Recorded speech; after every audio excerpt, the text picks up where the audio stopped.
Hi hello నమస్తే, welcome to mister Rama media. నేను మీ anchor Ramavath. Yes, BJP కూటమి నుండి బయటకు వచ్చేసే ఆలోచనలో చంద్రబాబు, ఎన్డీఏ కూటమి నుండి బయటకు వచ్చేయాలని చెప్పేసి చంద్రబాబు నాయుడు గారు ఆలోచిస్తున్నారు అని చెప్పేసి ప్రస్తుతం ఈ న్యూస్ అనేది చాలా హల్చల్ అవుతుంది. దాని గురించి ఈ వీడియోలో ఇప్పుడు ప్రస్తుతం నేను డిస్కస్ చేయబోతున్నాను. అండ్ ముందుగా నా ఛానల్ ఎవరైనా సబ్స్క్రైబ్ చేయని వాళ్ళు ఉంటే తప్పకుండా నా ఛానల్ సబ్స్క్రైబ్ చేసుకోండి. అలాగే ఈ అంశం మీద మీ అభిప్రాయాన్ని కూడా ఖచ్చితంగా కామెంట్ రూపంలో తెలియజేయండి. వీడియో పూర్తిగా చూసిన తర్వాత మీ అభిప్రాయాన్ని కూడా కింద కామెంట్ రూపంలో తెలియజేయండి. ఇక ఈ న్యూస్ విన్న తర్వాత నాకు తెలిసి అత్యధికంగా అంటే ఎక్కువగా సంతోషపడేది వైఎస్ఆర్సీపీ నాయకులు. ఎందుకంటే ఇప్పుడు ఎన్డీఏలో చంద్రబాబు నాయుడు గారు చాలా కీలకంగా ఉన్నారు. సో ఇప్పుడు రాష్ట్రంలో కూడా ఆయన మోస్ట్ పవర్ఫుల్ లీడర్గా ఉన్నారు. రాష్ట్రంలోనే కాదు, దేశంలో కూడా ఆయన మోస్ట్ పవర్ఫుల్ లీడర్గా ఉన్నారు. ఎందుకంటే ఇవాళ ఎన్డీఏ గవర్నమెంట్ అంటే నరేంద్ర మోదీ గారు ఇవాళ ప్రధానమంత్రి అయ్యారంటే దానికి మెయిన్ కారణం, ముఖ్య కారణం చంద్రబాబు నాయుడు గారు కాబట్టి. సో ఆయన ఇప్పుడు మోస్ట్ పవర్ఫుల్ లీడర్గా ఉన్నారు ఇండియాలో. సో మరి అంత పవర్ఫుల్గా ఉన్న లీడర్ ప్రస్తుతం ఎందుకు ఎన్డీఏ నుండి బయటకు వచ్చేయాలనుకుంటున్నారు అనే అంశం గురించి ఒక్కసారి మనం చూసుకుంటే, ఆయన ఎందుకు బయటకు వచ్చేస్తున్నారు అంటే ప్రధాన కారణం వచ్చేసి ఇది. విశాఖ స్టీల్ ప్లాంట్ విషయంలో కేంద్రం ప్రైవేటీకరణ కట్టుబడి ఉంది. ఎట్టి పరిస్థితుల్లోనూ స్టీల్ ప్లాంట్ ప్రైవేటీకరణ కాకుండా కాపాడుతామని చంద్రబాబు తేల్చెప్పారు. ఇలాంటి సమయంలో బీజేపీకి టీడీపీకి మధ్య ఏమన్నా విభేదాలు రావచ్చని సమాచారం.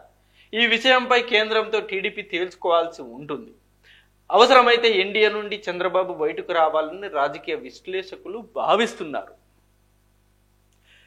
సో చంద్రబాబు నాయుడు గారు ఇప్పుడు బయటికి వచ్చేయడానికి ప్రధాన కారణం ఏదన్నా ఉంది అంటే అది ఇప్పుడు విశాఖ స్టీల్ ప్లాంట్. మనం చూస్తూ ఉన్నాం, రీసెంట్గా విశాఖ స్టీల్ ప్లాంట్ని కేంద్రం ఇప్పుడు ప్రైవేటీకరణ చేయబోతుందన్న అంశం అనేది ఇప్పుడు చాలా ఎక్కువగా జోరుగా సర్క్యులేట్ అవుతుంది ఆ న్యూస్ అనేది. ఆల్రెడీ అక్కడ విశాఖకు సంబంధించిన అనేక మంది కార్మిక సంఘాలు వాళ్ళందరూ కూడా ధర్నా చేస్తూ ఉన్నారు. దీని మీద అనేక పార్టీలు అనేక రకాలుగా స్పందిస్తున్నాయి కూడా. సో ఇలాంటి తరుణంలో ఇప్పుడు ఏదైతే విశాఖ స్టీల్ను మేము కాపాడుతామని చెప్పేసి గతంలో చంద్రబాబు నాయుడు గారు ఎప్పుడైతే హామీ ఇచ్చారో, ఎన్నికల ముందు చంద్రబాబు నాయుడు గారు హామీ ఇచ్చారు, ఎట్టి పరిస్థితుల్లో విశాఖ స్టీల్ ప్లాంట్ను మేము ప్రైవేటీకరణ అడ్డుకుంటాం, మేము ప్రైవేటీకరణ కాకుండా మేము చూస్తాము అని చెప్పేసి గతంలో చంద్రబాబు నాయుడు గారు హామీ ఇచ్చారు. అలాగే పవన్ కళ్యాణ్ గారు కూడా హామీ ఇచ్చారు. బట్ ఇప్పుడు తీరా ఎలక్షన్ అయిపోయిన తర్వాత ఇప్పుడు చూస్తే కేంద్రం ఈ ప్రైవేటీకరణ చేయడంలోనే ఎక్కువగా ఇంట్రెస్ట్ చూపిస్తుందంట. ఎట్టి పరిస్థితుల్లో విశాఖ స్టీల్ ప్లాంట్ లాస్లో ఉంది కాబట్టి దాన్ని ప్రైవేటీకరణ చేయాల్సిందే అని చెప్పేసి కేంద్రం భావిస్తుందంట. ఒకవేళ నిజంగా ప్రైవేటీకరణ కనుక కేంద్రం చేస్తే అప్పుడు ఇక్కడ గెలిచిన చంద్రబాబు కావచ్చు, లేకపోతే పవన్ కళ్యాణ్ గారు కావచ్చు, గతంలో మాట ఇచ్చారు కాబట్టి ఆ మాట తప్పిన వారు అవుతారు ఖచ్చితంగా. విశాఖ సంబంధించి ఆ స్టీల్ ప్లాంట్ సంబంధించిన కార్మికులు వాళ్ళ దృష్టిలో వీళ్ళిద్దరు కూడా ఖచ్చితంగా విలన్స్ అవుతారు. సో ఇలాంటి తరుణంలో ఖచ్చితంగా ఈ ప్రైవేటీకరణను ఆపాలని చెప్పేసి, ఎట్టి పరిస్థితుల్లో ఇది ప్రైవేటీకరణ జరగకుండా ఉండాలి అని చెప్పేసి చంద్రబాబు నాయుడు గారు కేంద్రంతోనే పోరాటం చేస్తున్నారు ఆయన ప్రస్తుతం. సో దాన్ని రీసెంట్గా దాన్ని పర్యవసనమే రీసెంట్గా సెంట్రల్ మినిస్టర్ వచ్చి కూడా స్టీల్ ప్లాంట్ని సందర్శించడం జరిగింది. వచ్చి ఆ రోజు కూడా ఆయన హామీ ఇచ్చారు, ఎట్టి పరిస్థితుల్లో మేము దీన్ని ప్రైవేటీకరణ చేయము అని చెప్పేసి. బట్ హామీ ఇచ్చినా సరే అది ఎందుకో ప్రైవేటీకరణ అనే అంశం అనేది ఇప్పుడు చాలా ఫాస్ట్గా అడుగులు పడుతున్నాయి. సో మరి ఈ అంశంలో ఎలాగైతే గతంలో చంద్రబాబు నాయుడు గారు ప్రత్యేక హోదా ఇవ్వకపోతే ఖచ్చితంగా మేము ఎన్డీఏ నుండి బయటకు వచ్చేస్తామని చెప్పేసి గతంలో 2019కు ముందు ఎలాగైతే ప్రత్యేక హోదా అంశం కోసం బయటకు వచ్చేసారో ఎన్డీఏ ప్రభుత్వం నుండి, ఇప్పుడు ఈ అంటే ఈ విశాఖ స్టీల్ ప్లాంట్ను ప్రైవేటు పరం కాకుండా ఆపకుంటే మటుకు ఖచ్చితంగా మేము బయటకు వచ్చేస్తామని చెప్పేసి తేల్చి చెప్పారంట చంద్రబాబు నాయుడు గారు. గతంలో అంటే చంద్రబాబు నాయుడు గారు అవసరం లేకుండే బీజేపీకి. చంద్రబాబు నాయుడు గారు అప్పుడు నేను బయటకు వెళ్ళిపోతున్నా అని బెదిరించినా చెప్పినా బీజేపీ వాళ్ళు పెద్దగా అంతగా పట్టించుకునేవారు కాదు. ఎందుకంటే అంత అవసరం లేదు చంద్రబాబు నాయుడు గారిది. సో బట్ ప్రస్తుతం ఇప్పుడున్న సిచ్యువేషన్ మటుకు చాలా క్రిటికల్గా ఉంది బీజేపీ పార్టీ కూడా. చంద్రబాబు నాయుడు గారు కనుక బయటికి వచ్చేస్తే బీజేపీ పార్టీ కంప్లీట్గా కొలాప్స్ అయ్యే పరిస్థితి ఉంది. ఇప్పుడు నరేంద్ర మోదీ గారు రాజీనామా చేసే సిచ్యువేషన్ ఉంది. ఇప్పుడు అంత కీలకంగా ఉన్నారు. మరి ఇలాంటి కీలకమైన సమయాల్లో నిజంగా చంద్రబాబు నాయుడు గారు ఆ డెసిషన్ తీసుకుంటారా, లేకపోతే చంద్రబాబు నాయుడు గారికి వ్యతిరేకంగా ఆ విశాఖ స్టీల్ ప్లాంట్ని ప్రైవేట్ పరం చేస్తారా అన్నది ఇక్కడ బిగ్గెస్ట్ క్వశ్చన్ మార్క్. ఇప్పుడు అంతర్గతంగా ఇద్దరి మధ్య విభేదాలు అనేవి చాలా తారాస్థాయికి వెళ్ళిపోయింది. చంద్రబాబు నాయుడు గారు, పవన్ కళ్యాణ్ గారు ఎట్టి పరిస్థితుల్లో ప్రైవేట్ పరం కానీయమని చెప్పేసి వీళ్ళంటుంటే, ఎట్టి పరిస్థితుల్లో దాన్ని ప్రైవేట్ పరం చేస్తాము అని చెప్పేసి సెంట్రల్లో చెప్తున్న మాట.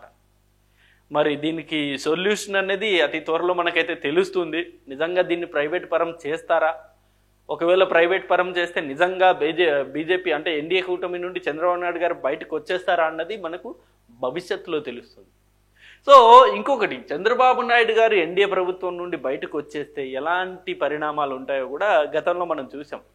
గతంలో ఎన్డీఏ ప్రభుత్వం అంటే 2014లో ఎన్డీఏ ప్రభుత్వంతో కలిసి పోటీ చేశారు, ముఖ్యమంత్రి అయ్యారు. మళ్ళీ 2019లో విభేదించారు, విడిగా పోటీ చేశారు, ఓటమి పాలయ్యారు. మళ్ళీ ఇప్పుడు 2024లో కలిసి పోటీ చేశారు, భారీ విజయాన్ని సొంతం చేసుకున్నారు. మళ్ళీ కనుక వీళ్ళు విభేదించి మళ్ళీ కూటమి విచ్ఛిన్నం అయిపోయి ఎవరి దారి వాళ్ళు చూసుకుంటే మళ్ళీ ఖచ్చితంగా టీడీపీ పార్టీకి పెద్ద దెబ్బ పడే అవకాశం ఉంది. సో ఇటు చంద్రబాబు నాయుడు గారు బయటకు వచ్చేస్తే బీజేపీ పార్టీకి ఎంత భారీ నష్టం జరుగుతుందో, అలాగే బయటకు వచ్చేస్తే టీడీపీ పార్టీకి కూడా అంతే భారీ నష్టం జరిగే అవకాశం ఉంది. సో ఈ అంశం మీద చంద్రబాబు నాయుడు గారు కావచ్చు, లేకపోతే మోదీ గారు కావచ్చు, ఖచ్చితంగా ఆచి తూచి అడుగులు వేయాల్సిన సిచ్యువేషన్ ఇది.